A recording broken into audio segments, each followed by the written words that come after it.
নমস্কার বন্ধুরা, তপতির ঘরকন্যা নতুন একটি ব্লগে আপনাদের সকলকে স্বাগত জানাই। আপনারা কেমন আছেন? আশা করছি ভালোই আছেন। আমিও ভালো আছি। বন্ধুরা, এখন তো আমের সিজন, আর আম দিয়েই আমি একটা রেসিপি আপনাদের সঙ্গে শেয়ার করতে চলেছি। আমি আম দিয়ে কী রেসিপি বানাচ্ছি আর কীভাবেই বা বানাচ্ছি, আপনারা ভিডিওটি প্রথম থেকে শেষ পর্যন্ত দেখতে থাকুন। স্কিপ করবেন না, স্কিপ করলে কিন্তু বুঝতেই পারবেন না। চলুন তাহলে এবার আমি রেসিপি শুরু করব। দেখুন বন্ধুরা, আমের রোল সন্দেশ বানানোর জন্য আমি সব কী উপকরণ নিয়ে নিয়েছি আপনাদের দেখিয়ে দিচ্ছি। এই 4টি উপকরণ দিয়ে আমের রোল সন্দেশ বাড়িতেই বানানো যায়। বেশি কিছু লাগবেও না, আর সব কিছুই আমাদের বাড়িতেই থাকে। আমের রোল সন্দেশ বানানোর জন্য প্রথমেই আমি আম নিয়ে নিয়েছি, দিয়ে এইভাবে মুখটা কেটে নিচ্ছি। মুখটা একটু বেশি করেই কাটতে হবে, কেননা ভেতর থেকে আটিটা বার করতে হবে।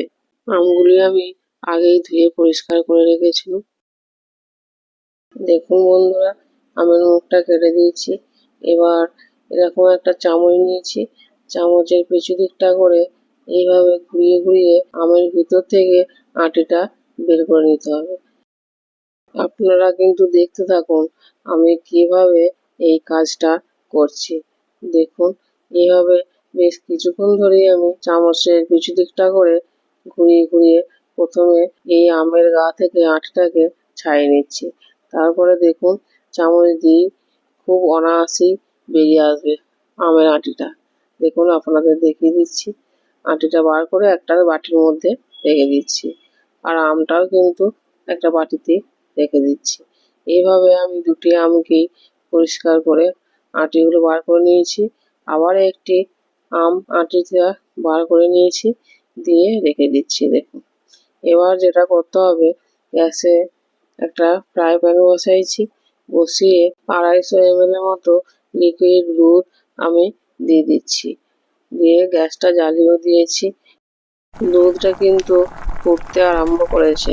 দেখুন, মিনিট 2 মতো দুধটাকে আমি ভালো করে জাল দিয়ে নিয়েছি। দেখুন, ভালোভাবেই কিন্তু দুধ ফুটতে আরম্ভ করেছে। এবার গ্যাসের আঁচটা কিন্তু লোয়েতেই আছে। এর মধ্যে 50 গ্রামের মতো চিনি দিয়ে দিয়েছি, দিয়ে এবার অনবরত নাড়তে থাকবো। দুধটা কিন্তু তলায় লেগে যেতে পারে, কেননা খুবই মোটা আছে দুধটা। চিনিটা দিয়ে এইভাবে আমি নাড়াচাড়া করছি। দেখুন, চিনিটা কিন্তু আস্তে আস্তে গলেও যাচ্ছে। এইভাবেই বেশ কিছুক্ষণ আমি দুধটা নিয়ে নাড়াচাড়া করে ফুটিয়ে নিয়েছি, আর দুধটা কিন্তু একটু ঘন করে নিতে হবে। এবার এই দুধের মধ্যে আমি কিছুটা কেশর দিয়ে দিচ্ছি।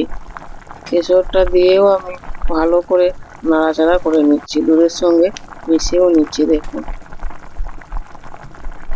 দুধে কেশরটা দেওয়ার পর দুধের কালারটা কিন্তু একটু চেঞ্জ হয়ে গেছে। দুধটা কিন্তু আস্তে আস্তে ঘন হয়ে আসছে। এবার এর মধ্যে 50 গ্রামের মতো কাজু একদম ছোট ছোট টুকরো করে কিছু দিয়ে দিচ্ছি, আর 50 গ্রামের মতো কাঠবাদাম টুকরো করে রেখেছিল দিয়ে দিচ্ছি, দিয়ে ভালো করে আবার নাড়াচাড়া করে মিশিয়ে নিচ্ছি। কাজু আর আমন্ড কুচি দেওয়ার পর এইভাবে আমি অনবরত নেড়ে যাচ্ছি। দেখুন, গ্যাসের আঁচ একটু মিডিয়ামে করে দিয়েছি, দিয়ে অনবরত নেড়ে যাচ্ছি, কেননা তলাতে লেগে যাওয়ার ভয় আছে। দেখুন, দুধটা কিন্তু অনেক মোটা হয়ে আসছে আগের থেকে। বেশ কিছুক্ষণ এইভাবে নাড়াচাড়া করেও নিয়েছি। দেখুন, আপনাদের দেখিয়ে দিচ্ছি। এবার 2টি এলাচ, আমি ছোট এলাচ দানা বার করে রেখেছিলাম, সেটাও দিয়ে দেবো এর মধ্যে, দিয়ে আবারও আমি নাড়াচাড়া করে নিচ্ছি। এলাচটা দিয়েছি যখন আমি আমের সন্দেশটা খাবো তখন মুখেতে পড়বে, দারুণ লাগবে কিন্তু। আর অনেকে আবার এলাচের গন্ধ সহ্য করতে পারেন না, তারা দেবেন না। দেখুন বন্ধুরা, বেশ কিছুক্ষণ আমি এইভাবেই নাড়াচাড়া করে নিয়েছি, আর অনেকটা ঘন হয়ে গেছে দেখুন। আর একটু ফোটাতে হবে যাতে এটা একটু মোটা হয়ে যায় আরো। এটাই আমের ভিতরে দেওয়ার জন্য পুর তৈরি হচ্ছে। দেখুন অনেকটাই কিন্তু মোটা হয়ে গেছে। এবার আমি নামিয়ে নেব। নামিয়ে কিছুক্ষণ ঠান্ডা হয়ে গেছে। দেখুন আরো মোটা হয়ে গেছে। এরকমই রাখতে হবে, তা নাহলে আমার ভেতরে ভরা যাবে না। এবার আমি যে আমগুলো নিয়েছিলাম ওর ভেতরে চামচ দিয়ে এইভাবে ভরে দিচ্ছি। যতটা লাগবে ততটাই দিতে হবে, বেশি দেওয়া যাবে না। দেখুন আপনাদেরও দেখিয়ে দিচ্ছি। আমের ভেতরে পুর ভরা কিন্তু হয়ে গেছে একটা। এবার যে মুখটা কেটেছিল ওই মুখটা এর উপর লাগিয়ে দিচ্ছি, দিয়ে একটা বাটিতে বসিয়ে রেখে দিচ্ছি। এটা এভাবেই রাখতে হবে, তা নাহলে হেলে গেলে হয়তো ভেতর থেকে বেরিয়ে যেতে পারে। সেই জন্যই একটা ছোট বাটির উপর রেখে দিয়েছি। একে একে আমি 3টে আমেরই পুর ভরে দিয়েছি দেখুন, আর আপনাদের দেখিয়েও দিচ্ছি। এইগুলি কিন্তু এখন পরিবেশন করা যাবে না। এইভাবে ডিপ ফ্রিজে ঘন্টা 2-এর মতো রেখে দিতে হবে, তাহলেই জমে যাবে। দেখুন আপনাদের দেখিয়ে দিচ্ছি। এখনই তো ভালো লাগছে, দারুণ সুন্দর কিন্তু গন্ধ এসেছে। খেতেও নিশ্চয়ই ভালোই হবে। আপনারা ভিডিওটি প্রথম থেকে শেষ পর্যন্ত দেখতে থাকুন আমি কিভাবে আমের রোল সন্দেশ বানাচ্ছি। আবার আমি ফ্রিজ থেকে বার করে আপনাদের দেখাবো যে কীরকম হয়েছে। দেখুন এইভাবে আমি রেখে দিয়েছিলাম ঘন্টা 2 ধরে। আপনারা কিন্তু নর্মাল ফ্রিজেও একদিন রেখে দিতে পারেন, তাহলেও এরকম হয়ে যাবে। এবার আমের ছালগুলি ছাড়িয়ে নিতে হবে, তারপরে চাকু দিয়ে রোল করে কেটে নিতে হবে। চাকু দিয়ে এর ছালগুলি কেটে নিতে হবে। দেখুন আপনাদের দেখাচ্ছি। প্রথমে আমি একটা আম নিয়ে নিয়েছি, দিয়ে ছাড়িয়ে নেব। আমটা যেহেতু ফ্রিজে ছিল আর শক্ত হয়ে গেছে, খুব ভালোভাবে কিন্তু ছালটা ছাড়ানো যাবে। একটু আস্তে আস্তে ছাড়িয়ে নিতে হবে, তাহলেই পুরো আমটাই ছাড়ানো যাবে। দেখুন আপনাদের দেখাচ্ছি, আমি এইভাবেই আমটা কিন্তু ছাড়িয়ে নেব। আমের রোল সন্দেশ বানানোর জন্য খুবই মিষ্টি আম দরকার, কেননা আমটাও তো খেতে হবে। টক হলে ভালো লাগবে না, মিষ্টি মিষ্টি আম হতে হবে। দেখুন বন্ধুরা, একটা আম কিন্তু ছাড়ানো হয়ে গেছে, আর মুখটা এখনো সরাইনি, রেখে দিয়েছি। এবার এইভাবেই আমি একে একে সব আমগুলি ছাড়িয়ে নিচ্ছি আর আপনাদের দেখিয়েও দিচ্ছি। দেখুন একে একে কিন্তু আমার 3টে আমই ছাড়ানো হয়ে গেছে। এবার যেটা করতে হবে, এই আমগুলি পিস পিস করে নিতে হবে, সেটাও আপনাদের দেখাবো, আপনারা দেখতে থাকুন। ফিরে ছিল কিন্তু কালারগুলো ঠিকই আছে আমের, দেখুন একটু কালার পাল্টে যায়নি। এবার আমি একটা আম নিয়েছি, নিয়ে মুখটা ছাড়িয়ে দিচ্ছি। দেখুন পুরোটা কিন্তু ঠিকই আছে, কিচ্ছু হয় না। এবার আমটা কেটে পিস করে নিতে হবে। দেখুন আপনাদের দেখিয়ে দিচ্ছি, আর এইভাবে চাকু দিয়ে আমি পিস করে নিচ্ছি।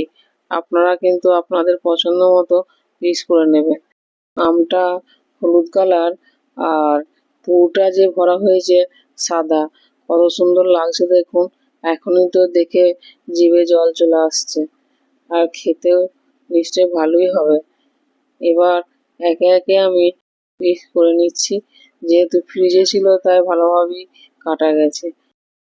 এইভাবে 3টে আমকে কেটে আমি একটা প্লেটে সাজিয়ে দিয়েছি, আর কিছুটা কাজু কুচি আর কিছুটা আমন্ড কুচি ছড়িয়ে দিচ্ছি। দেখতে ভালো লাগবে আর খেতেও ভালো লাগবে। আর দুটো একটা করে কেশরও দিয়ে দিয়েছি উপর থেকে, দেখতে ভালো লাগবে।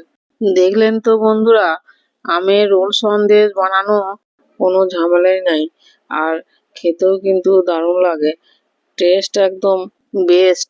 সামনেই তো জামাই ষষ্ঠী আসছে, বাড়িতে বানিয়ে জামাইকে পরিবেশন করুন, জামাই কিন্তু খুব খুশি হবে।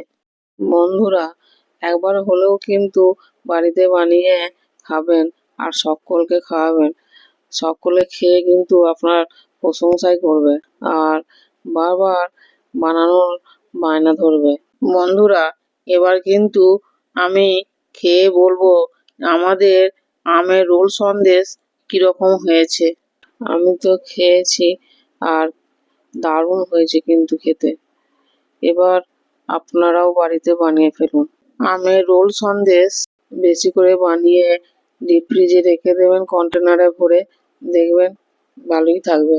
আর যখনই বাড়িতে কোনো অতিথি আসবে তখনই বার করে আপনি পরিবেশন করতে পারবেন। খেতে এমন স্বাদ হয় যে মুখে লেগে থাকবে।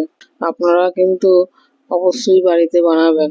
বানিয়ে খেয়ে আমাকে কমেন্টে জানাতে ভুলবেন না। আমার মতো কে কে এই আমের রোল সন্দেশ খেতে পছন্দ করেন জানাবেন। এখন তো আমের সিজন, তাই আম থাকতে থাকতেই বানিয়ে নিন আমের রোল সন্দেশ। আর সংরক্ষণ করে রেখেও দিন ডিপ ফ্রিজে। যখন আম শেষ হয়ে যাবে তখনই বার করে খেতেও পারবেন, আর দারুণ লাগবে কিন্তু। আম তো সকলেরই পছন্দের ফল, আবার আমের ভিতরে যদি এরকম পুর ভরে আমের রোল সন্দেশ বানিয়ে বাড়িতেই খাওয়া যায় তা তো মজাই আলাদা। বাচ্চা থেকে বয়স্ক সকলেই কিন্তু এই আমের রোল সন্দেশ খেতে পছন্দ করবে। বাচ্চারা তো এরকম কালারফুল সন্দেশ দেখলে একদম আনন্দে নাচানাচি করবে। আমের রোল সন্দেশটা এতটাই লোভনীয় হবে, আপনি যখনই প্লেটে ভরে রেখে যাবেন কিছুক্ষণ পরে দেখবেন প্লেট একদম ফাঁকা হয়ে গেছে। আমার এই আমের রোল সন্দেশের রেসিপি যদি আপনাদের ভালো লাগে তাহলে অবশ্যই লাইক, কমেন্ট, শেয়ার, সাবস্ক্রাইব করবেন। পাশে থাকা বেল বাটনটি প্রেস করে দেবেন যাতে আমি নিত্য নতুন ভিডিও দিলে সবার আগে আপনাদের কাছে পৌঁছে যায়। ফেসবুক থেকে দেখলে ফেসবুক পেজটি ফলো করবেন। আজ এই পর্যন্তই, আবার দেখা হবে অন্য কোনো ব্লগে অন্য কোনো রেসিপি নিয়ে। ততক্ষণ সকলেই ভালো থাকবেন, সুস্থ থাকবেন, সাবধানে থাকবেন। ধন্যবাদ সকলকে ভিডিওটি প্রথম থেকে শেষ পর্যন্ত দেখার জন্য।